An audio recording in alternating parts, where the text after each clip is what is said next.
अच्छा, इज़हार अहमद, आप लोगों को लास्ट वीक में जो टास्क प्रोवाइड किया था आप लोगों ने किया है?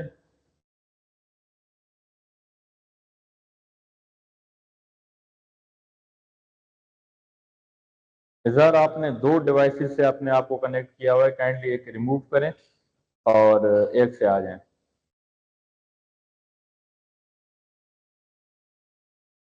Mohammad Amjad, task last week जो आपको प्रोवाइडेड थे किए हैं? अगर कोई क्वेश्चन है तो बताइए, जवाब है तो बताना। अच्छा, आज का जो हमारा टॉपिक है वो है, अच्छा अच्छा, जिन लोगों को मैंने लास्ट वीक टास्क दिए थे वो मैं इन बिटवीन और the end of the session I will ask them accordingly. ठीक है, मैं अपने आप लोगों से सवाल जवाब भी करूंगा आपके टास्क के अकॉर्डिंग, और फिर प्रोसीड करते हैं। तो शुरू करते हैं आज के टॉपिक से। The topic of our today's lecture is civil and criminal justice system of UK. ठीक है ना। दुनिया के अंदर जो लीगल एक सिस्टम होता है ना, लीगल देखें, जहाँ आवाम रहती है, जहाँ लोग रहते हैं, वहाँ मसले भी होते हैं। अब मसले किस नौयत के होते हैं वो डिपेंड करता है। मसला सपोज करें, दो भाई आपस में एक प्रॉपर्टी के ऊपर लड़ते हैं, झगड़ते हैं। ठीक है ना। एक कहता है नहीं प्लॉट मेरा है, एक कहता है नहीं मेरा है। अगर दोनों बंदे आपस में लड़ेंगे जिसकी वजह से कोई खून खवारी होती है तो क्रिमिनल नौयत आ जाती है। ठीक है ना। अगर वो बंदा सिर्फ कहता है कि नहीं ये जमीन मेरी है, दूसरा कहता है मेरी है, तो वो फिर आपस में उनका एक डिस्प्यूट है उस जमीन के ऊपर, तो वो एक सिविल नौयत आ जाती है केस की। अब हम पढ़ेंगे भाई, जो सिविल जस्टिस सिस्टम और क्रिमिनल जस्टिस सिस्टम क्या है यूके का, उसको थोड़ा ब्रीफली देखते हैं। अगर मैं आपसे before initiating the official lecture, can any one of you tell me the what are civil matters के अंदर कौन से नौयत के केसेस आते हैं, क्रिमिनल मैटर्स के अंदर कौन से नौयत के केसेस आते हैं?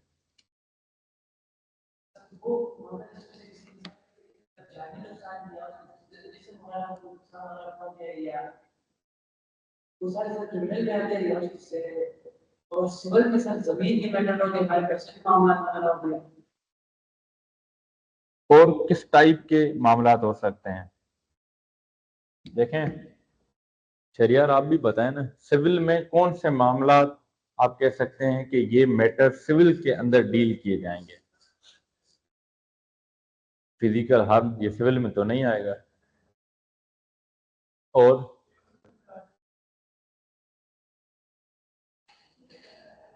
लैंड रिलेटेड कैटर के मैटर्स आते हैं सिविल के अंदर, और कॉन्ट्रैक्ट और फैमिली मैटर्स। अच्छा, अब इस तरह की जो चीजें होती हैं वो सिविल नोयत के अंदर आते हैं, क्रिमिनल अपना नोयत के अलग से मैटर्स होते हैं। सो चलें आगे करें।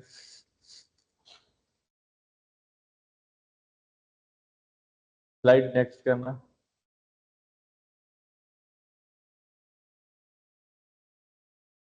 देखिए, कोई भी बंदा जब चोरी करता है, डकैती करता है, रॉबरी करेगा, अब्डक्शन, किडनैपिंग, रेप, असॉल्ट, कोई भी चीज करेगा तो वो क्रिमिनल कैटेगरी के अंदर आती है। ठीक है ना। तो उसको फिर सबसे पहले एडमिनिस्ट्रेशन के पार्ट पे या स्टेट के पार्ट पे जो बॉडी है एक, वो पुलिस है, जो फर्स्टली जैसे ही कोई बंदा वो करता है ना, कोई गुनाह करता है क्रिमिनल नेचर का, अगर उसके ऊपर कोई बंदा कंप्लेंट या एफआईआर लॉन्च करता है, तो द फर्स्ट इंस्टीट्यूट जो क्रिमिनल जस्टिस सिस्टम जब मोशन में आता है ना, वो सबसे पहले वहां से आता है। जब जैसे ही एफआईआर कटी, कंप्लेंट लॉन्च हुई, पुलिस सबसे पहले इन्वेस्टिगेशन करती है, उस बंदे को पकड़ने की कोशिश करती है। ठीक है।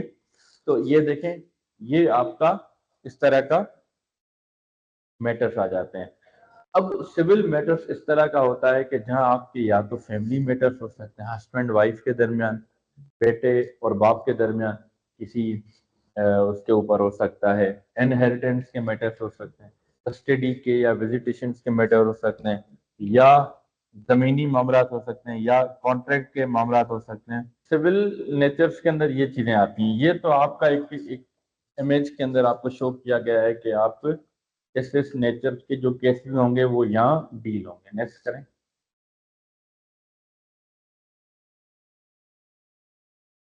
अब हम थोड़ा सिस्टम को इंट्रोडक्शन पढ़ते हैं, ये वाली पढ़ें।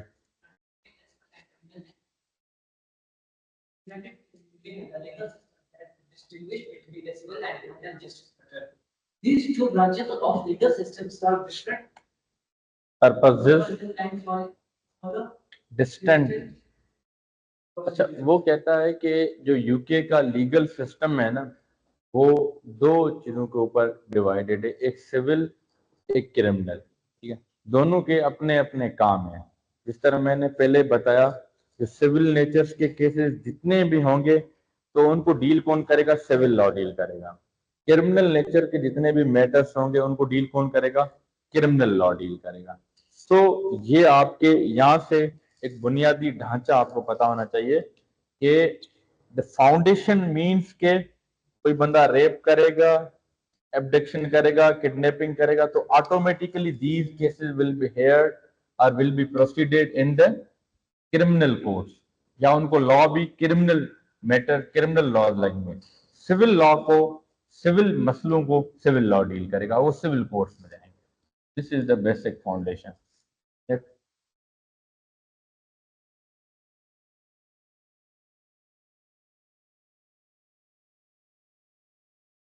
अब यहां से हम शुरू करते हैं सिविल लॉ से कि व्हाट सिविल लॉ के अंदर क्या चीजें आती हैं। सिविल लॉ का इंट्रोडक्शन करते हैं।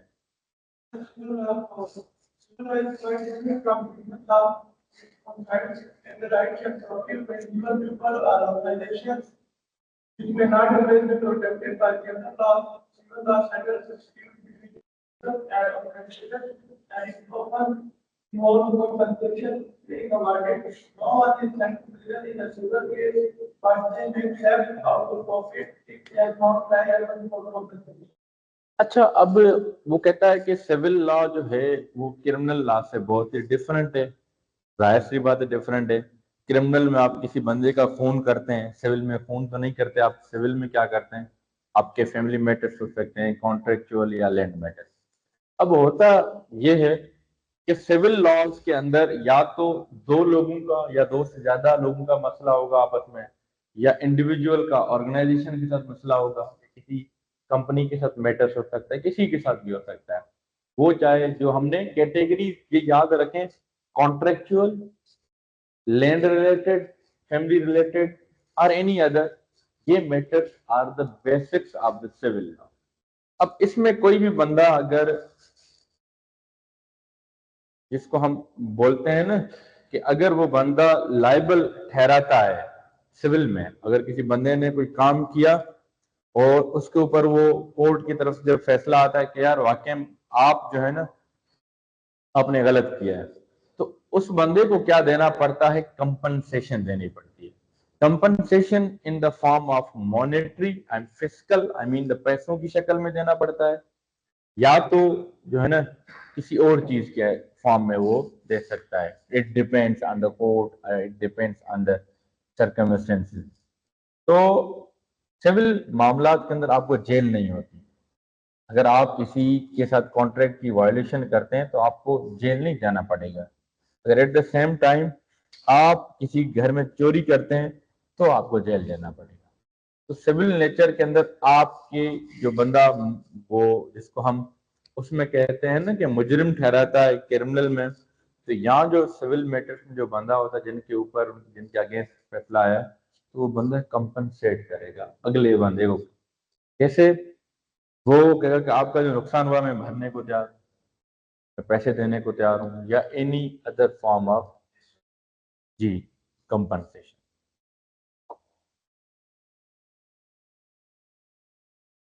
मैं ये करूँ तो आप वो कर।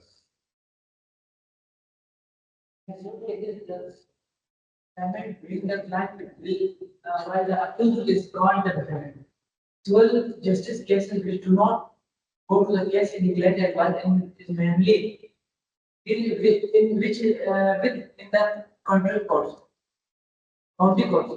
Some usually more substantial or complex cases bring in the high court. most civil disputes do not end up in court, and those that do often do not go all the way to the full trial. Many issues are resolved using establishing complaints procedures through negotiation or mediation. They often happen outside of court. अच्छा, अब civil matters के अंदर जो बंदा मामला लेके जाता है ना कोर्ट में, उसको बोलते हैं क्लेमेंट, ठीक है ना, या उसको प्लेंटिफ भी बोलते हैं या क्लेमेंट भी बोलते हैं, मतलब जो क्लेम लेके जाता है। अगला जो बंदा है उसको बोलते हैं डिफेंडेंट। डिफेंडेंट मीन कि वो बंदा आपके उस क्लेम का रिस्पॉन्ड करने जो आता है, या रेस्पोंडेंट भी बोल सकते हैं। इवन के in some matters you can से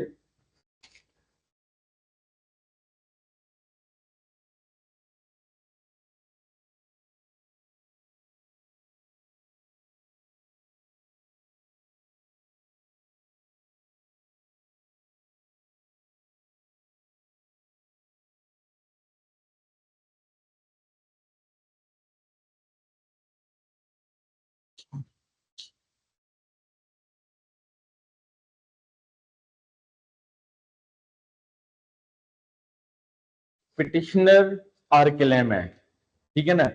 अगला बंदा जो रेस्पोंडेंट होगा या डिफेंडेंट होगा, these terminologies we use in the civil matter, ठीक है। देन आफ्टर मूविंग फर्दर, उसमें कहता है कि जो सिविल जस्टिस सिस्टम जो बेसिक स्टार्ट होता है ना, वो काउंटी कोर्ट्स में जाता है, जो वहां की बिल्कुल निचले सतह की जो कोर्ट होती है। जिस तरह पाकिस्तान में आपके पास कोर्ट है, सिविल कोर्ट है, ठीक है ना। आप वहां से अपना मैटर इनिशिएट करते हैं, वहां बाद में हाई कोर्ट जाते हैं, बाद में सुप्रीम कोर्ट जाते हैं। तो आपका स्टार्टिंग मैटर काउंटी कोर्ट से होता है। अगर आपका वो सिविल मैटर थोड़ा कॉम्प्लेक्स नेचर का है, कॉम्प्लेक्स नेचर मींस कि अगर आपका वो मसला, आपका वो डिस्प्यूट थोड़ा कॉम्प्लिकेटेड है, थोड़ा मुश्किल है, ठीक है ना जी, हाँ, या तो उसके अंदर इस तरह का घेरा हुआ है मसला, बड़ा पेचीदा हुआ है, तो वो आपका मसला शुरू ही हाई कोर्ट से होता है। जी, क्या कह रहे हैं आप? हाँ, वो डिपेंड करता है, वो फिर हाई कोर्ट से शुरू होता है। नाउ, अब एक the most important thing in civil matters is that the ADR, alternative dispute resolution is a, वो कहते हैं कि ये those matters or disputes resolved outside of the courts, वो ADR के किसी भी फॉर्म में हो सकते हैं। ADR का पता है? नहीं पता?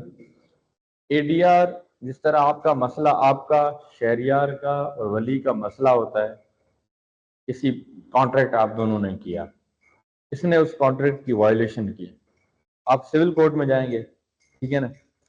यूके के अंदर वो ये है कि भाई पहले कोर्ट में आने से पहले आप पार्टीज आपस में बैठो, एक फॉर्म ऑफ वो है, थैंक यू सो मच बजे, थैंक यू, एक चीज है, उसको बोलते हैं ADR, मीन के dispute resolution outside of the court, जिसमें कोर्ट का कोई लेना देना नहीं है। अब उसकी कुछ फॉर्म्स हैं, टाइप्स हैं, उनको बोलते हैं मीडिएशन बोलते हैं, आर्बिट्रेशन बोलते हैं, नेगोशिएशन बोलते हैं, कंसाइलेशन। नेगोशिएशन आप दोनों आपस में करोगे, आप कहेंगे कि यार मैं आपके ऊपर केस करूं, आपके भी पैसे लगेंगे, मेरे भी पैसे लगेंगे, छोड़ो इन सब चीजों को, आए मिलते हैं, बैठते हैं, आपस में रिजॉल्व करते हैं। मीडिएशन में ये होता है, आप एक ऐसे बंदे के पास जाते हैं जो आप दोनों के मुज़ाकरात कराता है, बैठाता है आपको, यार आप अपनी बात करें, आप अपनी, he will try his best to solve, वो कहते हैं ना कि विन विन सिचुएशन, जिसको हम बेहतरीन उसमें, विन विन सिचुएशन मींस कि आप भी एग्री हो, ये भी एग्री हो, मीडिएशन। तो यूके के अंदर सिविल मैटर्स कोर्ट जाने से पहले वो कहते हैं कि आप कोशिश करें आपका मामला ADR के थ्रू रिजॉल्व हो जाए। तो ये आखिरी पैरा में एक बात कर रहा है, बहुत सारे केसेस आपके यूके के अंदर बजाय फुल ट्रायल चलने में, फुल चीजें होने से पहले ही नेगोशिएशन या मीडिएशन के थ्रू रिजॉल्व हो जाता है।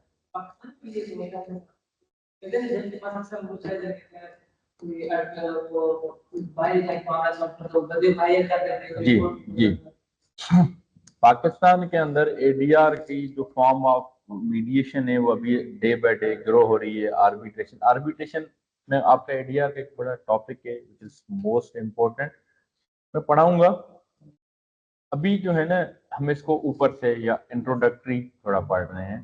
तो पाकिस्तान के अंदर अभी सिस्टम आ रहा है, फैमिली जब दो आती है ना, हस्बैंड और वाइफ, हस्बैंड कहता है, वाइफ कहती है मैंने तलाक लेनी, तो कोर्ट कहती है आप अभी गुस्से में हैं, आप अभी जाएं कि तीसरे बंदे के पास, जैसा घरों में हमारा बड़ा होता है उनके पास जाएं, वो बिठाता है दोनों को, सुनता है, he will try his best to solve the matters, ठीक है ना, to resolve the matters, to find the way, to find the solution of particular issues। तो वो थ्रू मीडिएशन के या आपस में नेगोशिएशन के इस तरह के मैटर्स डील किए जाते हैं। क्लियर है?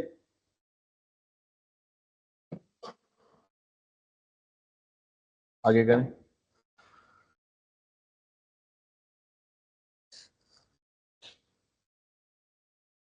ऑनलाइन वाले हजरात समझ में आ रही है आप लोगों को?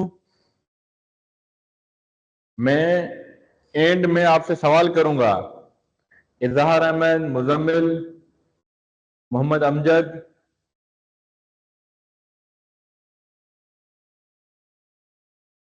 क्या सवाल है इनका?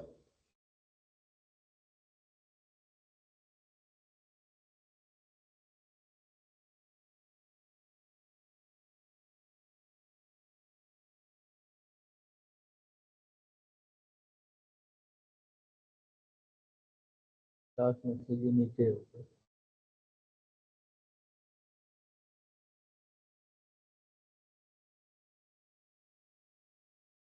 मुजम्मिल अमजद, कोई क्वेश्चन है आपका इजहार का?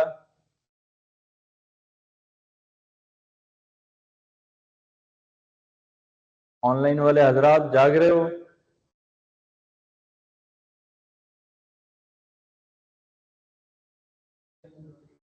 जी अच्छा, अब वो फर्दर डिफाइंड कर रहा है जो हम ऑलरेडी पढ़ रहे थे, कौन से मामला सिविल नेचर के अंदर आते हैं। वो आपके फैमिली डिस्प्यूट्स हो सकते हैं, पर्सनल इंजरी भी हो सकती है, वो इज माइनर, ठीक है ना, ब्रीच ऑफ कॉन्ट्रैक्ट और प्रॉमिस भी हो सकता है, और एम्प्लॉयमेंट लॉ भी हो सकता है, लैंड मैटर्स भी हो सकते हैं। इनको तुम लोगों ने आना जाना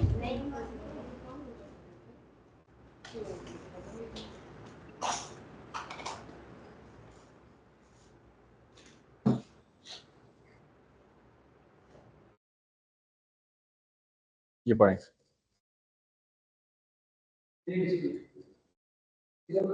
Such as divorce, dissolution or civil partnerships, children issued and child care arrangements. Personal injury cases such as road traffic accident, medical and medical negligence and trips and fall. Which of contract or promise such as yes, where money is up unpaid or a contract is not unfulfilled. Honored. Employment law.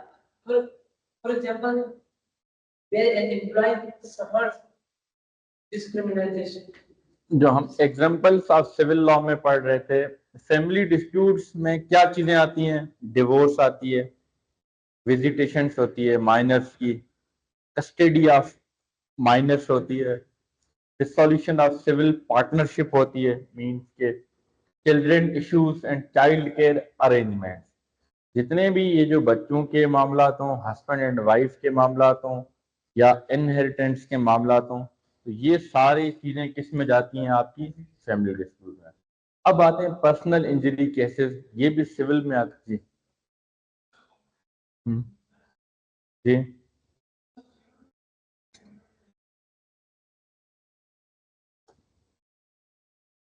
जो हमने youth court पढ़ी थी उसकी बात कर रहे हैं।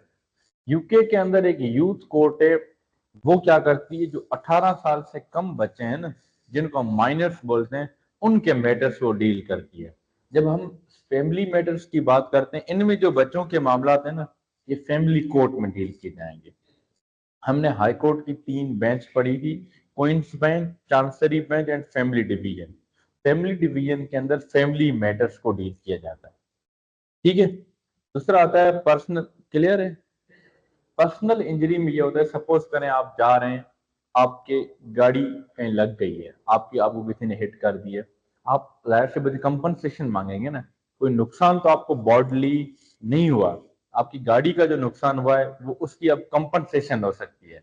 तो वो सिविल मैटर्स में डील की जाती है। या कोई एक्सीडेंट हो जाता है, या मेडिकल एंड क्लिनिकल नेग्लिजेंस हो जाए, सपोज करें किसी डॉक्टर के पार्ट पे, या आपके फार्मासिस्ट जो कंपनीज होती हैं उनके पार्ट पे कोई इस तरह की नेग्लिजेंस हो जाए, then you can claim for the compensation.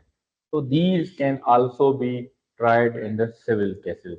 thirdly, breach of contract, like the essence, suppose करें the both or more than 2 parties contract करते हैं, उसमें कोई एक या एक से ज्यादा पार्टी उस वायलेशन करें उस कॉन्ट्रैक्ट की, उस क्लॉजेस की, उसको ना माने या ना एक्सेप्ट करें, then these matters will also be called the civil matters. Employment law, suppose करें आप एक ऐसी गवर्नमेंट की इदारे में काम करते हैं, ठीक है ना, आपके साथ डिस्क्रिमिनेशन की जा रही है, आपकी सीट बनती थी मेरिट पे, आपको नहीं दी गई, आपकी प्रमोशन बनती थी नहीं दी गई, किसी भी इस तरह का मैटर जो होता है उसमें ये होता है। तो जस्ट गिव मी वन। तो एम्प्लॉयमेंट लॉ में जहाँ आपके साथ कहीं ज्यादती हो रही हो, गवर्नमेंट करे, आपका आपका इदारा करे, आप एज एन एम्प्लॉय हैं, एम्प्लॉयर हैं, किसी के साथ कोई इश्यू होता है, तो उस मैटर्स को भी आप सिविल मैटर्स के अंदर कहलाते हैं, या सिविल मैटर्स के अंदर डील किए जाएंगे।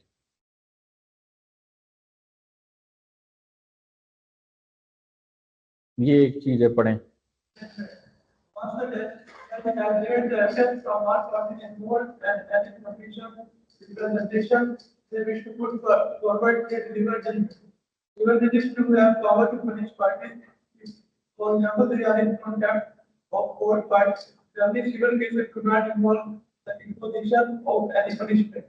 If the judge decides that the claimant is entitled to damages, they will decide the amount, or the claimant may have asked for an injection, for example, to forfeit the defendant from making excessive noise by playing the drums in the atmosphere in the army or the market declaration and order specifying the precise quantity to be about with the party and never being able to task of the judge is to decide on what is the appropriate remedy if any and on the praise of conflicts. अच्छा, वो suppose करें कि एक party है, ए बंदा है, first floor पर रहता है फ्लैट में, उसके ऊपर वाले फ्लैट में बी रहता है।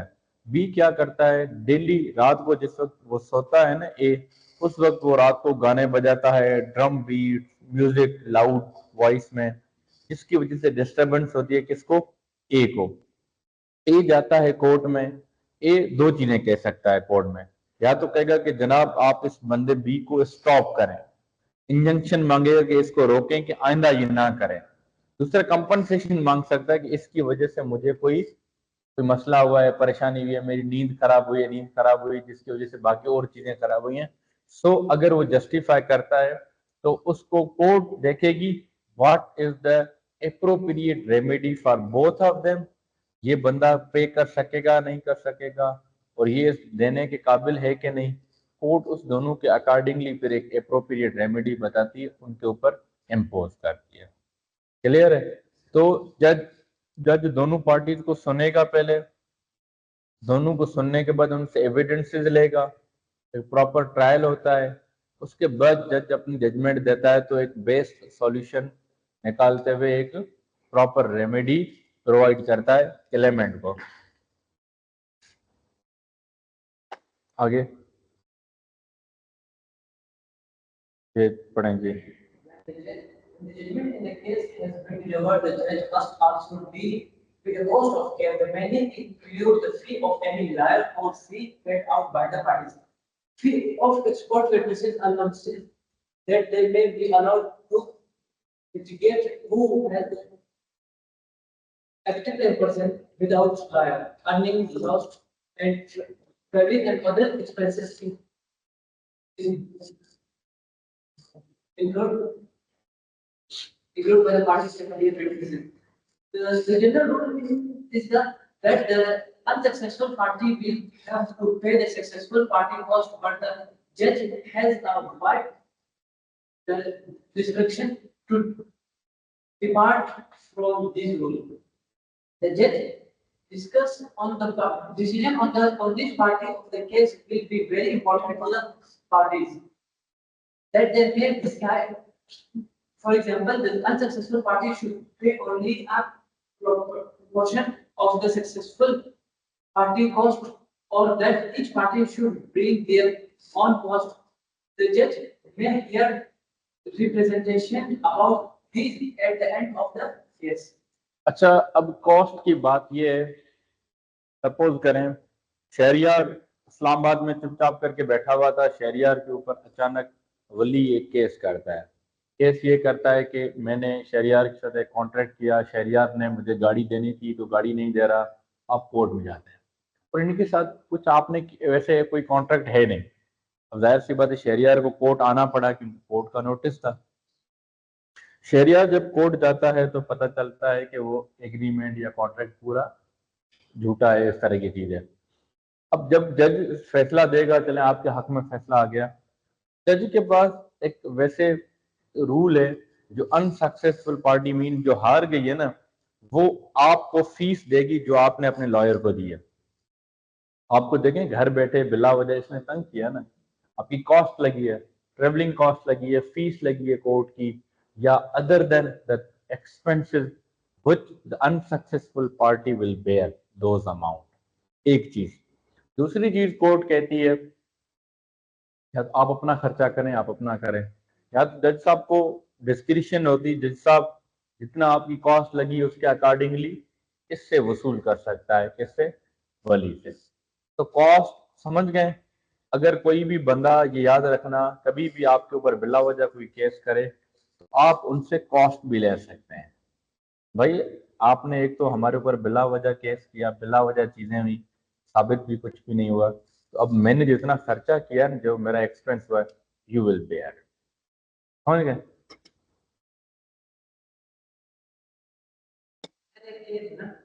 सर वो पहले छोटे वहाँ पे लड़का भी था, शेरिया का था।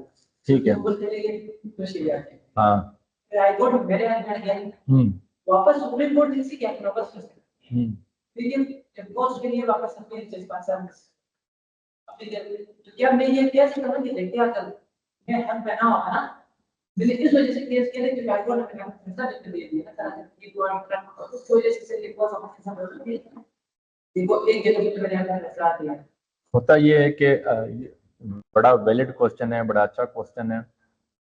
अगर पाकिस्तानी सिस्टम की या इसकी अगर हम बात करें तो अगर आपने शहरियार के खिलाफ या शहरियार ने आपके खिलाफ लोअर कोर्ट में केस किया, शहरियार जीत गया, फिर सेशन में भी शहरियार जीत गया, आपने क्योंकि अपील की, अगर उस केस की अपील बनती है हाई कोर्ट में तो आप जाएंगे, तो हाई कोर्ट का कोई जज कहता है कि नीचे वाली कोर्ट ने गलत फैसला किया, आपका बनता है, आपके हक में दे दिया।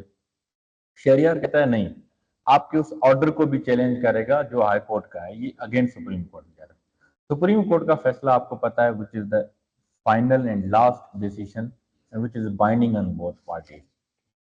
सुप्रीम कोर्ट की बेंच होती है एक या दो या तीन की या ज्यादा बेंच होती है, वो देखती है कि भाई लोअर कोर्ट ने इसके हक में फैसला क्यों किया, उन ग्राउंड्स को देखेगी, फैक्ट्स को देखेगी, लॉज को देखेगी, एविडेंसेस को देखेगी, सब चीजों को मद्देनजर रखते हुए फिर देखेगी कि आपके हक में फैसला क्यों नहीं आया, उन चीजों को भी देखेगी, आपकी भी एविडेंसेस देखेगी, फिर हाई कोर्ट ने किस बेसिस पे आपके हक में फैसला दिया, फिर जो भी सुप्रीम कोर्ट को लगेगा जिनके फेवर में फैक्ट्स, लॉ, एविडेंसेस एंड जितनी भी रिलेवेंट चीजें जा रही हैं जिसके हक में, तो सुप्रीम कोर्ट अगेन उसके हक में, अगेन अगर शरियार के हक में फैसला आता है देन आप कुछ नहीं करते। हाँ, yes, you can raise the point that high court ने मेरे हक में फैसला दिया है, वो पॉइंट होगी ना कोई you can raise, but the court will hear both sides evidences, facts, laws.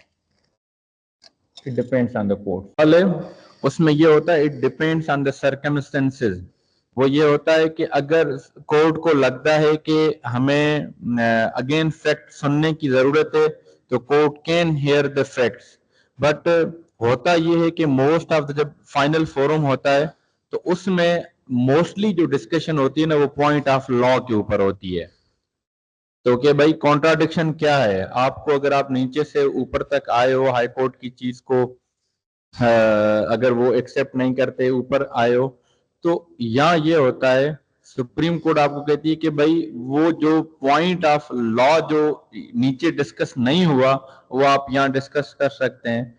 So mostly cases में फैक्ट्स क्योंकि उनके सामने होते हैं तो अगेन नरेट नहीं होते, तो नई जो चीज होती है वो पॉइंट ऑफ लॉ ही होता है, तो वो ही डिस्कस होता है मोस्टली। अच्छा इजहार, अपना जो ऑनलाइन वाले हैं काइंडली एक दफा हम थोड़ा टॉपिक से हट गए हैं, एक चीज आप लोगों को बतानी थी विच is the most important which is part of your academia, वो ये थी कि आपके जो टोटल 3 लेवल हैं, लेवल 4, लेवल 5, लेवल 6। लेवल 4 में कितने सब्जेक्ट हैं? 4 हैं। तो पहले सेमेस्टर, अब देखें लेवल 4 मींस के 2 सेमेस्टर, पहले सेमेस्टर में आप 2 सब्जेक्ट पढ़ते हो, ये आपका दूसरा सेमेस्टर है, इसमें 2 सब्जेक्ट पढ़ते हो, 1 साल पूरा होता है। तो जो दूसरा साल होता है ना जो लेवल 5 का, उसमें ये 1 सेमेस्टर, ये आपका दूसरा सेमेस्टर, समझ गए? अब आप लोगों ने, आपकी बैच है तीसरी हसन मुख्तार, आप लोगों ने कॉन्ट्रैक्ट और क्रिमिनल पढ़ लिया है, इट मींस कि आपका पहला सेमेस्टर मुकम्मल हो गया है। फिर होता यह है कि अभी आपका सेमेस्टर कौन सा है? सेकेंड, जिसमें पब्लिक और लीगल मेथड पढ़ रहे हो। दिसंबर तक आप लोगों का ये बैच खत्म हो जाएगा, दिसंबर में आप लोग अपनी असाइनमेंट्स वगैरह दोगे करोगे, ठीक है ना? तो आपको रिजल्ट हमें मिलेगा जनवरी तक, सपोज करें वो जनवरी या फरवरी में रिजल्ट जो आपका कॉन्ट्रैक्ट क्रिमिनल का, लीगल और पब्लिक का चारों रिजल्ट में भी, अब हमारे पास 2 ऑप्शन है, या तो इकट्ठे वो रिजल्ट जाएगा यूके, फिर वो with in a few span of time में आपको रिजल्ट दे देंगे, किसका? लेवल 4 का। क्या भाई आपका लेवल 4 मीन्स के, देखें जो रिजल्ट हमेशा आता है ना वो ट्रांसक्रिप्ट पूरे यूनिट की आती है, आई मीन पूरे लेवल की आती है, एक सब्जेक्ट की तो नहीं आएगी ना। तो वो कहेंगे बेटा आपने लेवल 4 में 4 सब्जेक्ट पढ़े हैं, चारों में आपकी ये ग्रेड्स आए। तो जैसे अभी रिसेंटली जो कल हमारा रिजल्ट आया हमारे फर्स्ट बैच का, which is the achievement of our institute is that के जो अबू बकर लोगों का पहला बैच था, वो कह रहे थे ना कि रिजल्ट नहीं आ रहा, रिजल्ट नहीं आ रहा, तो अबू बकर लोग की चारों रिजल्ट गए थे यूके, कल उनकी पार्ट पे रिजल्ट हमें मिल गया है। तो now we can officially declare that result, and वो बच्चे अब किसी को भी बता सकते हैं कि मेरा यूके से पहले लेवल में, मीन लेवल 4 में मेरे ये ग्रेड्स आ गए। अभी वो कौन सा पढ़ रहे हैं? लेवल 5 का दूसरा सेमेस्टर। जैसे ये कंप्लीट होगा सबका रिजल्ट इकट्ठे जाएगा और with in a few times वो रिजल्ट आ जाएगा ऊपर से। जी जी, उनके एक दो ऑप्शन हैं, it depends on the ATHE rules and regulation, दूसरा हमारे इंस्टीट्यूट का भी रूल्स एंड रेगुलेशन, लेकिन मोस्ट इंपॉर्टेंटली होता यह है कि ATHE with the consultation of case, वो जो फेल होते हैं ना उनको टाइम देते हैं कि आप रीसबमिट करा दें, 2 हफ्तों का टाइम दे सकते हैं, 1 हफ्ते का या 2 से ज्यादा, इट डिपेंड्स। तो कहेंगे हाँ, एटीएचई कहती है कि अगर सपोज करें आप फेल हुए हैं इस सब्जेक्ट में, ठीक है ना, सपोज करें कॉन्ट्रैक्ट में, तो आपका जब रिजल्ट आएगा ना कि फेल है तो आपको 2 हफ्ते दिए जाएंगे कि 2 हफ्ते में अगेन सबमिट कराओ, फिर फौरन आपको वो रिजल्ट वापस दे देंगे, टाइम दिया जाता है, ऐसा नहीं है कि फेल ने तो टाइम दिया जाता है। तो आप लेवल 6 आपका, आप जाके कहाँ पढ़ते हो? यूके के अंदर पढ़ते हो। इसमें कोई क्यूरी है हसन? क्लियर है? ऑनलाइन वाले हजरात आपको ये चीजें क्लियर हैं? ताकि ये थोड़ा बताना भी जरूरी था, आपकी ये पार्ट की चीजें ये कंफ्यूज करती हैं।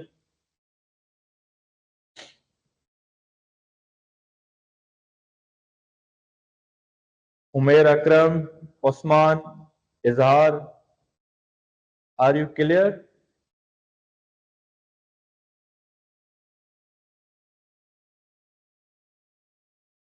अच्छा चलें, दैट्स ग्रेट। आप लोगों को लास्ट वीक जो टास्क दिया था वो मैं पूछूंगा अभी at the end of this session.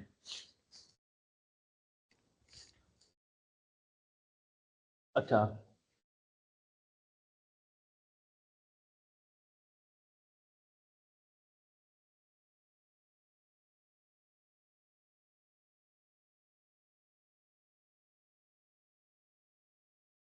अच्छा, हसन मुख्तार, हमारा जो आज का टॉपिक था वो था civil and criminal justice system of UK.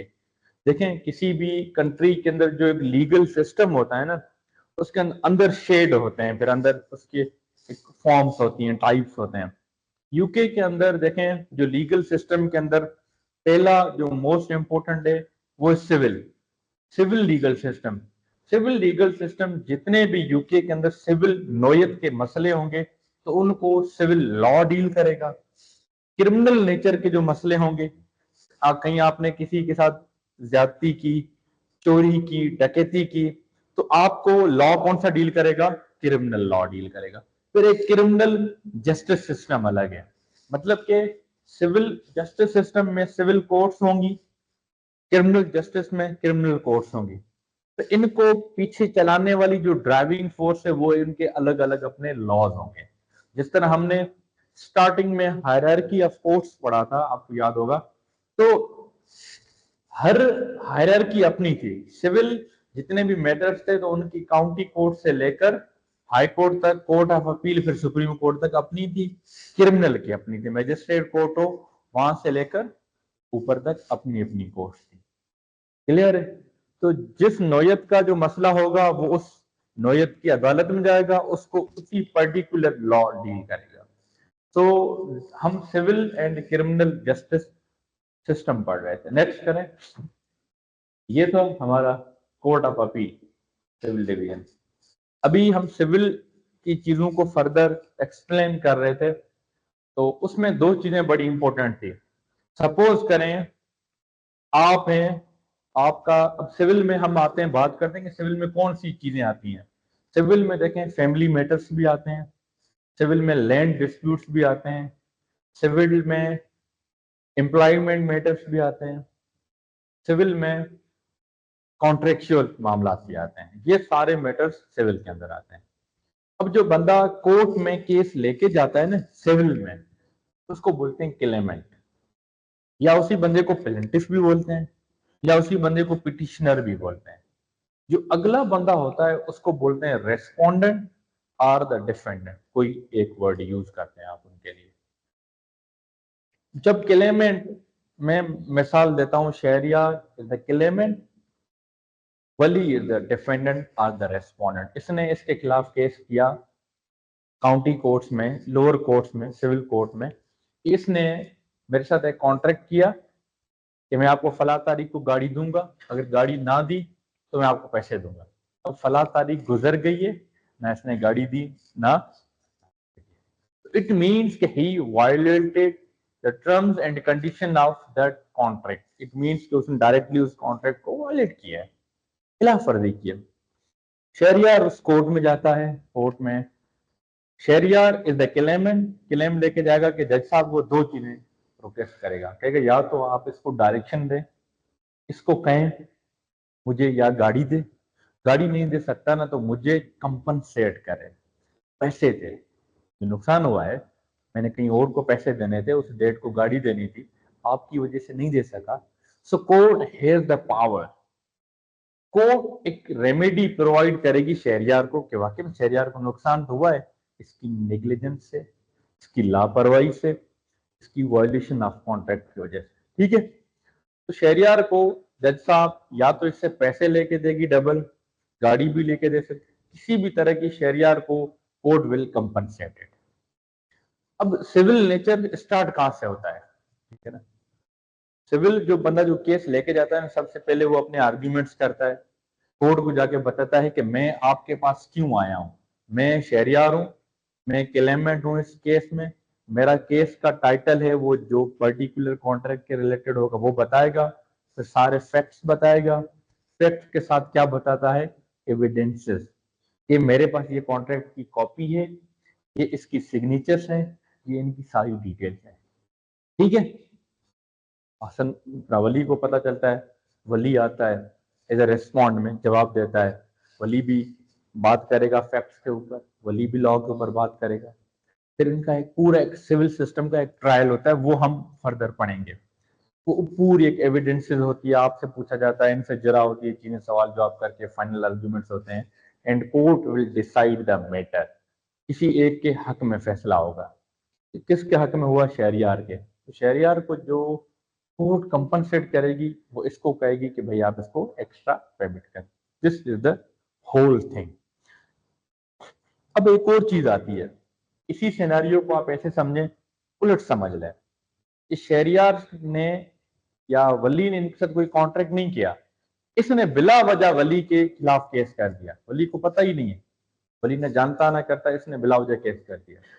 अब जब केस किया तो वली को भी आना पड़ा, वली अपना लॉयर करेगा, कोर्ट की फीस देगा, वली कोर्ट को कहेगी, वली के हक में जब फैसला आ जाए, सपोज करें, वली कोर्ट को कहेगा कि देखें इसने मेरा टाइम जाया किया, मेरे पैसे बर्बाद किए, मैंने लॉयर को कॉस्ट दी है, मैंने कोर्ट को फीस पे की है, सो अब जितनी भी मेरी cost of litigation and other than that the fees I have paid to the court are, जो मेरे पैसे इस मैटर में लगे हैं वो आप इससे रिकवर करवा देते हैं। Now the court has the discretion to tell him और impose him that you have to pay the cost of litigation to the वली।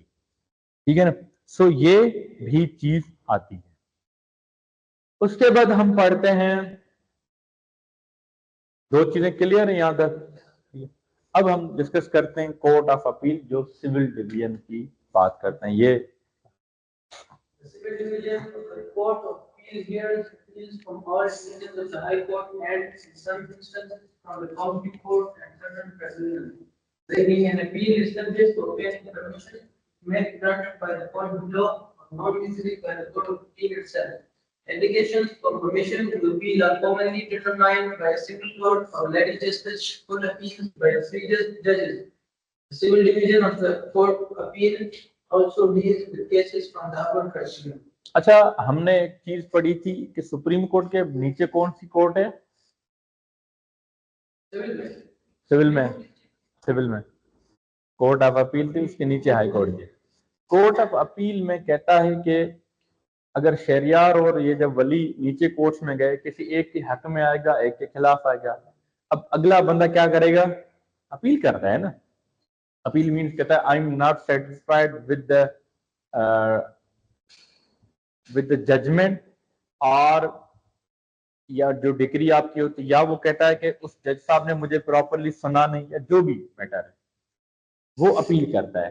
तो अपील कहाँ होगी, वो आपकी कोर्ट ऑफ अपील में होगी। ठीक है ना, तो वो कह रहा था कि अगर आपकी अपील इस नेचर की है, नॉर्मल है, तो उसको एक जज भी उसको परमिशन दे के कर सकता है। अगर अपील थोड़ी कॉम्प्लिकेटेड या कॉम्प्लेक्स नेचर की है, तो आपकी जो जज साहब बैठे हुए होते हैं ना, वो 3 जस्टिस या लेडी वो जो भी हैं, वो आपको परमिशन देते हैं। फिर अपील की नौयत को देखा जाता है कि ये अपील अपीलेबल है कि नहीं है, क्या ये मैटर अपील में जा सकता है कि नहीं। हर मैटर अपील में नहीं जा सकता, चंद एक होते हैं जिनकी आप अपील कर सकते हैं, उसकी फिर परमिशन लेनी होती है, which may be granted by the court below, या तो आपको वो लोअर कोर्ट, या or more usually by the court of appeal, वो कोर्ट ऑफ अपील खुद आपको परमिशन देती है, yes it can be granted, now you can explain your matter. अब application for permission to appeal are commonly determined by a single judge, या Lord होता है या जस्टिस होता है, या तो फुल अपील्स बाय 3 जजेस। ये वो जो कोर्ट ऑफ अपील के ये लोग हैं, ये जी क्या, हाँ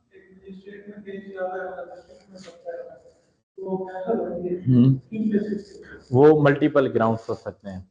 एक तो ये हो सकता है, सपोज करें वली जाता है सेशन कोर्ट में, सिविल कोर्ट ने मेरे हक में फैसला नहीं दिया, सेशन कहेगी क्या बात थी, ये कहेगा कि जज बायस था, Wali has to prove each and everything, suppose करें वली कहता है मुझे सुना नहीं गया, तो उनके सामने पूरी एविडेंसेस होती हैं, पूरी पार्टी आर्ग्यूमेंट्स होते हैं। वली कहता है कि उसने पॉइंट ऑफ लॉ को डिस्कस नहीं किया, वो भी उसके सामने है। अगर कोई नई चीज है, वाकई में नहीं सुना गया, वली बताता है उनकी एविडेंस में चीजें वाकई नहीं है, तो सेशन इसको एक्सेप्ट करती है। अगर ये कहता नहीं जज साहब बाइफ था, जज साहब का शहरियार भाई था, ये चीजें थी, इस तरह की अगर चीजें, तो समटाइम ऑन दीज बेसिस उड़ा देते हैं, फिर ये हाई कोर्ट में जाता है। इट डिपेंड्स सर्कमस्टेंसेस के ऊपर, या आपकी बात पॉइंट ऑफ लॉ के ऊपर नहीं होती, या आपकी बात सही तरह से आप कन्वे नहीं करते, या आपकी जस्टिफिकेशन सही नहीं होती, इसलिए आप उड़ जाते हैं। ये डिपेंड करता है। तो ये अपील वाला प्रोसेस समझ में आ गया, क्लियर है? हसन टास्क दिया था, याद है लास्ट टाइम? है, होप सो आज आप वो प्रेजेंट करेंगे, है ना? अच्छा, नेक्स्ट करें। अच्छा, अब हम जो सिविल डोमेन को पढ़ रहे थे, सिविल जस्टिस सिस्टम को पढ़ रहे थे, तो मजीद उसको एक्सप्लेन करते हैं, मजीद उसके अंदर जाते हैं। तो अब पर्पज आता है। पर्पज किसका? कि सिविल जस्टिस या सिविल उस नोयत का पर्पज क्या है, मकसद क्या है? वो कहता है रिजोल्यूशन ऑफ डिस्प्यूट, मसले को रिजॉल्व करना, मसले को हल करना। The civil justice system primarily aims to resolve disputes between individuals और एंटिटीज। एंटिटीज मींस के ऐसी चीज विच इज नॉट ह्यूमनली, वो एक आर्टिफिशियल होती है, लाइक कंपनी, ठीक है ना? कंपनी भी, कंपनी का भी मसला हो सकता है आपका। In fair and just manner, basically purpose, the motive, the object of civil justice system is to provide the justice, provide the fair manner में आप उसको इंसाफ भी प्रोवाइड करें, उन अगले दो या दो से ज्यादा लोगों को मसलों का हल निकालें, और लोगों को रिलीफ दें सिविल मैटर्स के अंदर, ठीक है? आगे वो बात कर रहा है, it focuses on compensating the injured party rather than punishing the wrongdoer। कोई एक बंदा गलती करता है, उसको जज साहब क्या करता है, जब उसके हक में जो फैसला नहीं आता ना, तो उसको कंपनसेट करना पड़ता है अगले बंदे को, बजाय कि आपको ये करे कि पनिशमेंट दे कि आप ये करें। नहीं, आपको पनिशमेंट जो है ना, punishment will be in the form of compensation. You have to pay the monetary things, पैसे देने पड़ेंगे अगली पार्टी को। तो इस स्लाइड का मकसद ये है, the basic object, the foundation of civil justice system is to provide the justice to everyone, to उन जस्टिस को फेयरली देखना, फेयरली डील करना। थर्डली वो ये है कि सिविल जस्टिस सिस्टम में उस पार्टी जिसने रॉन्ग डूइंग की है, उसको ऊपर पनिशमेंट के लाने के बजाय आपको कंपनसेशन देनी पड़ेगी अगली पार्टी को, injured party. Injured party means कि जिसका नुकसान हुआ। क्लियर है? यार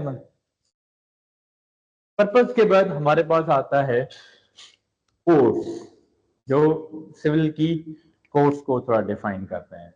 जिस तरह मैंने आपको पहले भी बताया था कि सिविल कोर्ट्स की जो नीचे से काउंटी कोर्ट्स होती है, फिर आपके ऊपर ट्रिब्यूनल से साइड पे होते हैं हाई कोर्ट्स होती हैं। हाई कोर्ट में 3 बेंच है, क्वीन, चांसरी, फैमिली। उसके ऊपर फिर आपकी कोर्ट ऑफ अपील है, then you have the supreme court which is the final court. ये पढ़े।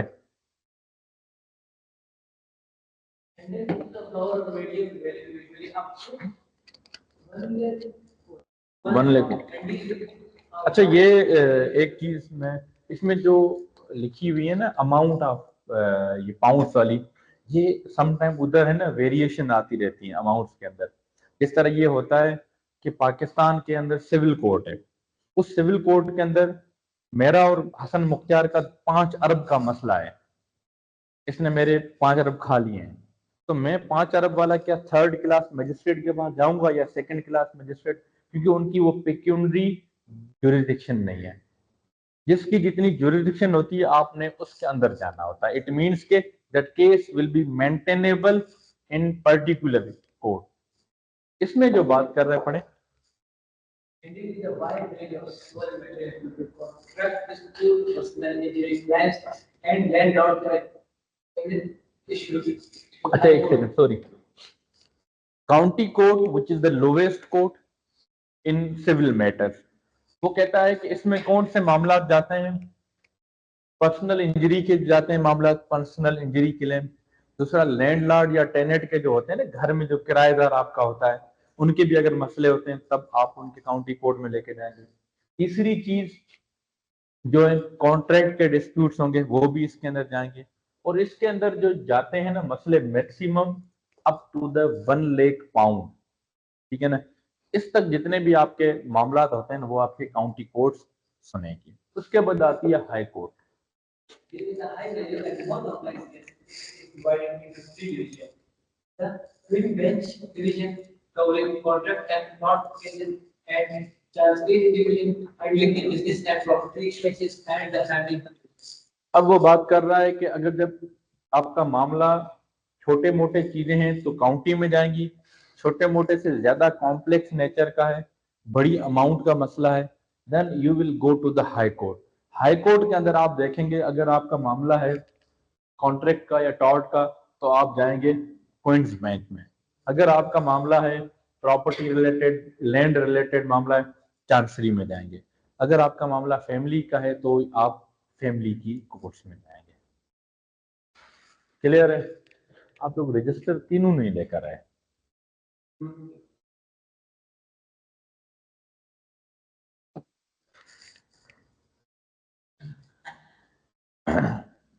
इजहार अहमद उसामा आप लोग वो समझ में आ रही है जो हमें चीजें ये पढ़ रहे हैं किसी का कोई सवाल हो तो पूछ सकते हैं आप उस्मान इजहार मुजम्मिल यस सर जी सर चलें दैट्स ग्रेट अब सिविल जो हम जस्टिस सिस्टम की जो बात कर रहे थे तो उसके अंदर वो कहता है कि कौन से टाइप्स ऑफ केसेस ऑलरेडी हम डिस्कस कर चुके हैं लेकिन फर्दर उनको बताने के लिए contract matters contract dispute civil में आते हैं टॉर्ट रिलेटेड जो मैटर्स हैं वो भी सिविल में आते हैं फैमिली रिलेटेड भी इसमें आते हैं और आपके प्रॉपर्टी या लैंड रिलेटेड मैटर्स भी इसमें आते हैं एम्प्लॉयमेंट मैटर्स भी आपके सिविल केसेस के अंदर आते हैं तो these are the types which are tried in the civil जो आपके सिस्टम है ना उसके अंदर उन कोर्ट्स के अंदर आपका एक एक मैटर डील किया जाएगा इनके अपने पर्टिकुलर लॉज हैं इनके अपनी पर्टिकुलर कोर्ट्स हैं जो हम पिछली स्लाइड में पढ़ चुके अब जो लीगल प्रोसीडिंग जो मैं ऑलरेडी बता चुका हूं लीगल प्रोसीडिंग क्या होती है लीगल प्रोसीडिंग से हसन मुख्तार मतलब ये है कि सबसे पहले दोनों एक पार्टी क्लेम लेके जाएगी जो पहला जो स्टेज होता है ना उसको बोलते हैं प्री ट्रायल प्रोसीडिंग उसमें क्या होता है parties engage in the exchange of information through a process known as disclosure UK के अंदर थोड़ा सा सिस्टम हमारे से चेंज ठीक है ना pre stage secondly trial the जज hears evidences presented by the both parties and readers reach a decision based on the fact and laws उसके बाद अपील का प्रोसेस होता है पार्टीज अगर कोई डिससेटिस्फाइड होती है विद द डिसीजन में appeal to a high court pre stage में ये होता है कि दोनों पार्टीज आपस में जब कोई मसला आता है एंगेज वकील को करते हैं आप जाते हैं तो एट दैट टाइम आप एक दूसरे के साथ एक्सचेंज ऑफ अपनी वो चीजें करते हैं ठीक कि भाई आपको मसला क्या उसको मसला क्या क्या चीजें थी हमने एक चीज पढ़ी थी कि यूके के अंदर जो सिविल मैटर्स जो छोटे मोटे होते हैं ना वो outside of the court resolve हो जाता है थ्रू मीडिएशन थ्रू नेगोशिएशन जो एडीआर की फॉर्म्स है उसके बाद जो ट्रायल है ट्रायल में जज आपके एविडेंसेस देखता है कि किसके हक में सबूत हैं उनके बेसिस पे जज फैसला करता है ठीक है ना अब कोई एक बंदा है कि हक में होगा एक के खिलाफ होगा जो उसके खिलाफ होगा वो बंदा दिल से उसको थोड़ा झटका लगेगा तो वो कोर्ट में अगली कोर्ट में जाएगा हमारे यहाँ पाकिस्तान में एक चीज आपने सुनी होगी ना वकील साहब कहते हैं कोई मसला नहीं हम केस नहीं आ रहे हम अगली कोर्ट में जाएंगे जज बायस था अगली में भी हारते हैं, कहते हैं ये भी जज बायस था, हम अगली कोर्ट में जाएंगे, उसको पैसे मिलते रहते हैं, वो चलता रहता है, ठीक है ना। तो आप अपील का सिस्टम इस तरह होता है। अपील मीन्स कि आप नीचे वाले से हारते हो तो अगली कोर्ट में जाते हो। क्लियर है यहां तक? अच्छा, judgements and remedies. Judgement and remedies में जो बात कर रहा था, जब जज साहब, ये कहानी की तरह मैंने स्लाइड्स लिखी हैं कि भाई कैसे कैसे क्या क्या होता है। जजमेंट एंड रेमेडीज में वो बात कर रहा है कि जब दोनों पार्टीज जाती है ना कोर्ट में, कोर्ट जब फैसले करती है तो कोर्ट उस बंदे को रेमेडी क्या देती है। रेमेडी से मुराद है कोर्ट उसको रिलीफ क्या दे रही है। शहरियार अगर कोर्ट गया है कि मेरे खिलाफ ज्यादती हुई है, वली ने किया, सबसे पहले अच्छा 3 तरह की रेमेडी प्रोवाइड कर सकती है कोर्ट उस बंदे को, विच इज द इनोसेंट पर्सन। हम सिविल उसमें कह सकते हैं इनोसेंट पर, इंजर्ड पर्सन भी कह सकते हैं। एक आती है मॉनेटरी कंपनसेशन, मतलब आपको कोई भी किसी भी तरह का नुकसान हुआ है ना, तो कोर्ट अगले बंदे से पैसे लेके देगी आपको, ताकि आपका हिसाब किताब बराबर हो जाए या आप सेटिस्फाइड हो जाए। One thing. सेकेंडली है इंजंक्शन। इंजंक्शन ये होती है कोर्ट ऑर्डर्स प्रोहिबिटिंग और रिक्वायरिंग सर्टेन एक्शन। सपोज करें ये शेरियार का घर है एफ8 के अंदर, ठीक है ना, अपना जाती प्लॉट है। साथ वाला प्लॉट किसका है? हसन का है, ओ सॉरी इसका वली का है। आपका घर बना हुआ है अपने उस प्लॉट के ऊपर, बड़ा अच्छा सही से घर बना हुआ है। साथ वाले प्लॉट है तो किसका? वली का। वली क्या कर रहा है? उधर नीचे से सुरंग खोद रहा है। जब सुरंग खोदेगा तो ऑटोमेटिकली आपके घर की फाउंडेशन खराब होगी, आपका घर पूरा तहस नहस हो जाएगा। आप सीधा कोर्ट जाते हैं, कोर्ट में जाके कहते हैं कि नो डाउट हसन का वली का ही प्लॉट है, लेकिन वली को स्टॉप किया जाए, मुझे इंजंक्शन ग्रांट की जाए, इसको मना करें कि ये अपने काम से रोके, नहीं तो मेरे घर का इररिपेरेबल लॉस हो जाएगा। तो कोर्ट इंजंक्शन आपको ग्रेड, जिसको हम कहते हैं स्टे। स्टे का अलग सुना है? कोर्ट किसी को टेम्पररी स्टे देती है, किसी को परमानेंट स्टे देती है। स्टे के मल्टीपल टाइप्स होते हैं। अब वो उनके भी इंजंक्शन मांगने के लिए भी you should have multiple grounds. सबसे पहले प्राइमा फेसा है, दूसरी इररिपेरेबल लॉस, तीसरा है बैलेंस ऑफ इनकन्वीनियंस। ये चीजें होंगी तो आप स्टे के लिए एप्लीकेबल है। अगर ये आप हंस रहे हैं, नहीं नहीं बताएं, हमें बताएं, कोई बात याद आ गया आपको? बताएं बताएं। ये दिमाग का जो भी रास्ते होता है, मतलब मैंने लीगल ग्राउंड गया सर, वो वैसे भी सर वो जितने वकील होते सर वो मिलते करते थे, प्लीज वो क्लाइंट वो तो एक अलग चीज है। तो स्टे से मुराद आप हसन समझ गए। आप कोर्ट को कहते हैं कि अगले बंदे को प्रोहिबिट करें, रोकें, ये चीज ना करें, या कोई एक्शन ऑफ द कोर्ट होता है यू हैव टू फॉलो। तीसरी चीज है specific performance. Specific performance means the order given by the court to comply your terms, to comply your part, to fulfil your part of responsibility. Suppose करें इसने इसको गाड़ी देनी थी वली ने शहरियार को, और टाइम पे नहीं दी, तो अब ये जब जाता है कोर्ट के पास, कहता है या तो मुझे इनसे पैसे लेके दें, या तो इसको कहेंगे मुझे, इसको कहेंगे गाड़ी दें। तो कोर्ट या तो मॉनेटरी कंपनसेशन देगी, मॉनेटरी नहीं देती तो specific performance, court will give the order to this person to comply और to fulfil your part. A court order compelling a party to perform a specific action, जो आपने अपना पार्ट छोड़ा है, नहीं किया, वो कहे। तो आपको रिलीफ सिविल में 3 तरह का मिलेगा, या तो मॉनेटरी, या तो स्पेसिफिक परफॉर्मेंस, वो चीज आप पूरी करें, या इंजंक्शन मीन के कोर्ट विल। क्लियर है यहां तक? ऑनलाइन वाले हजरात सोई भी कौन?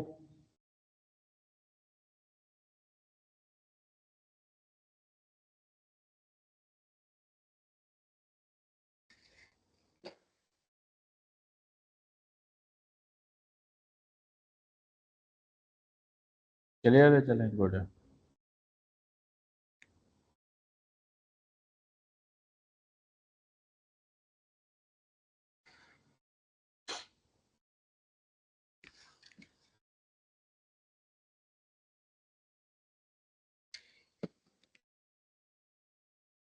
अच्छा नेक्स्ट करें, ये तो सवाल जवाब है, पूछ लें। तो बंदा अगर अपील करते हैं ना कोर्ट में, वो रिजेक्ट हो जाता है, सर आपने कहा कि वो कैंसिल हो सकता है, फिर वही जजमेंट से वही डिसीजन कंसिडर होगी प्रीवियस कोर्ट में। हाँ ऑटोमेटिकली, जी जी। लेकिन आप फिर भी अगली कोर्ट में, जब तक आपको कानून ने गुंजाइश दी है ना, तब तक आप जाते रहेंगे। सपोज करें सिविल केस था, सिविल आप कोर्ट में गए जो लोवेस्ट कोर्ट थी, वहां से आपके हक में फैसला नहीं आया तो आप गए सेशन में, वहां भी आपके हक में नहीं आया, आप गए हाई कोर्ट में, नहीं है, आप सुप्रीम कोर्ट जाओगे, उसके बाद कहीं भी नहीं जाओगे, उसके बाद घर आओगे। जी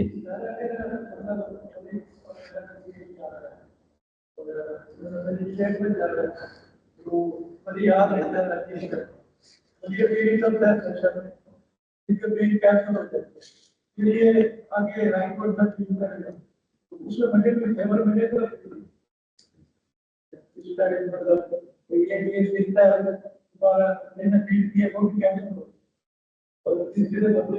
हाँ फेवर ऑफ कोर्स होती है।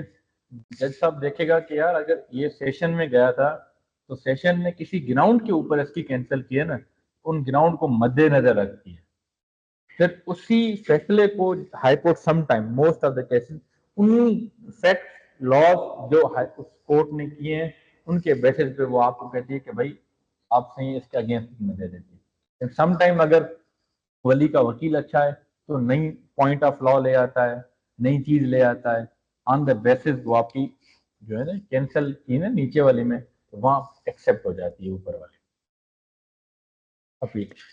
लेकिन हर केस की अपील नहीं होती। हमारे सिविल प्रोसीजर कोड के अंदर जो है ना कुछ मैटर्स हैं, कुछ चीजें हैं, उन कुछ की रिव्यू होता है, कुछ की रिवीजन होती है, कुछ की अपील होती है, हर चीज की एग्जैक्ट अपील नहीं होती। जी जी टाइम पीरियड होता है, उस एक 90 दिन का होता है, 60 दिन का होता है, 30 दिन का भी होता है, उसके अंदर you have to do it. अगर नहीं करेंगे तो टाइम बहुत। जी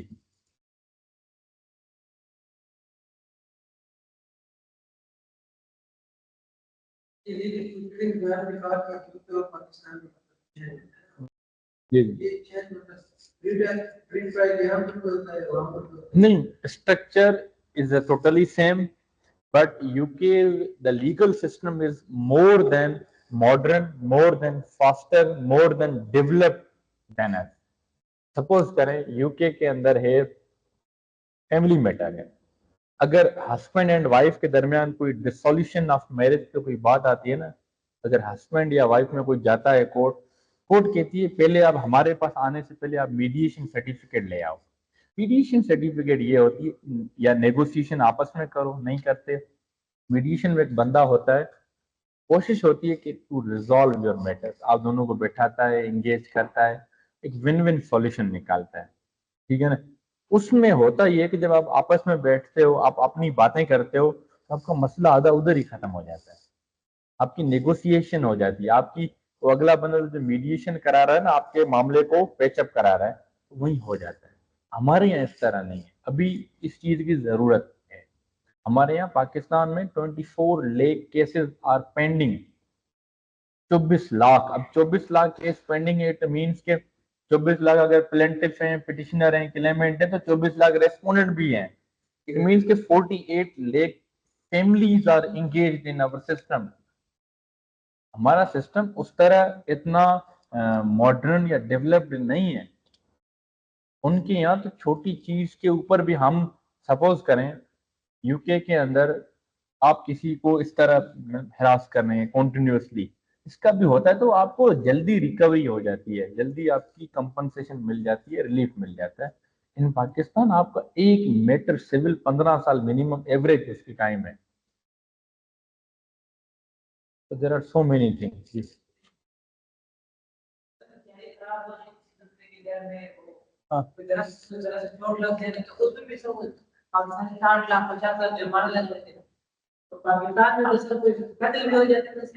हाँ ना, तो हमारा हमारा था फेल्योर ऑफ सिस्टम है, फेल्योर ऑफ लीगल या क्रिमिनल सिविल जो भी उनका बड़ा फेल्यूर है, तो उधर उनका नहीं है, ये डिफरेंस ये है।